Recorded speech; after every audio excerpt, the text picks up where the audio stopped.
சும்மா அப்படி சொல்கிறாங்க. பயம் இல்லாமல் எப்படி அவர் போய் அங்கே ரைடு நடக்கும்போது அங்கே போய் தங்குறாரு, வீட்டுக்கு போகிறாரு. ஒரு அமைச்சர் இந்த மாதிரி ரைடு நடக்கிறது ரொம்ப உண்மையிலே எல்லாருக்குமே வருத்தக்கூடியது.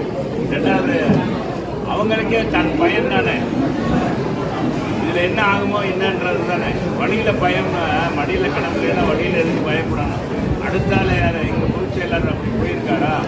இது மாதிரி போனதே இல்லையே, யாரையும் போனதில்லை. ஆனால் இவங்க தான் காங்கிரஸ் வந்து பார்த்தீங்கன்னா 2014 உங்களுக்கு தெரியும், 2014-16 2G அணைக்கட்டுற ஊழலில் விசாரணை நடந்துகிட்டு இருக்கு. அது இடி இன்கம் டேக்ஸ் ரைடு நடக்குது.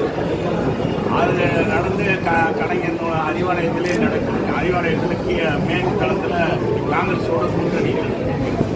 ஆக பயந்தது திராவிட முன்னேற்ற கழகத்துடைய அதிமுக இல்லை என்பதற்கு ஒரு காரணம். இன்னும் அவங்க ஏற்கனவே கலைஞர் என்ன சொன்னார், எந்த காலத்தில் திராவிட முன்னேற்ற கழகம் வந்து காங்கிரஸோட கூட்டணி வைக்காது. நம்ம முதலமைச்சரும் ஒரு படிப்பு மேலேயே சொன்னார், அது இனி எந்த காலத்திலும் திமுக காங்கிரஸ் திமுக கூட்டணி இருக்காது. அவங்களோட தான் கூட்டணி தொடர்றாங்க. 2000 இதில் வந்தீங்கன்னா 2021 பிறகு அவங்க ஏற்கனவே 2010 அவங்களுக்கு தெரியும், 2011 வந்து மைனாரிட்டி ஆட்சி தான் நடத்தினாங்க. 96 எம்எல்ஏக்களை கொண்டு. அப்போ காங்கிரஸ் பயந்து கொண்டு தான் இருந்தாங்க. அவங்க ரைடுக்கெல்லாம் பயந்து, அவங்களுடைய மிரட்டல் பயந்து தான் காங்கிரஸ். அது வழக்கமான ஆளுங்க. காங்கிரஸ் திமுகவும் தான் அதை வழக்கக்கூடிய அதிமுகவும் கிடையாது.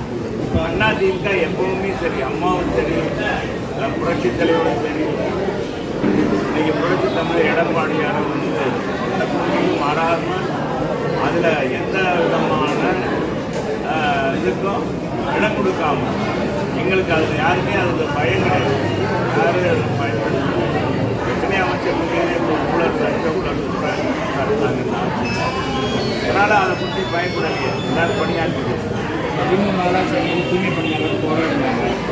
ஆனால் இந்த போராட்டத்தை வச்சு இந்த தூய்மை பணியாளர்கள் போராட்டத்தை பயன்படுத்தி எங்களுடைய கூட்டணியை உடைக்க முற்படுறாங்கன்னு திருமாவளவன்.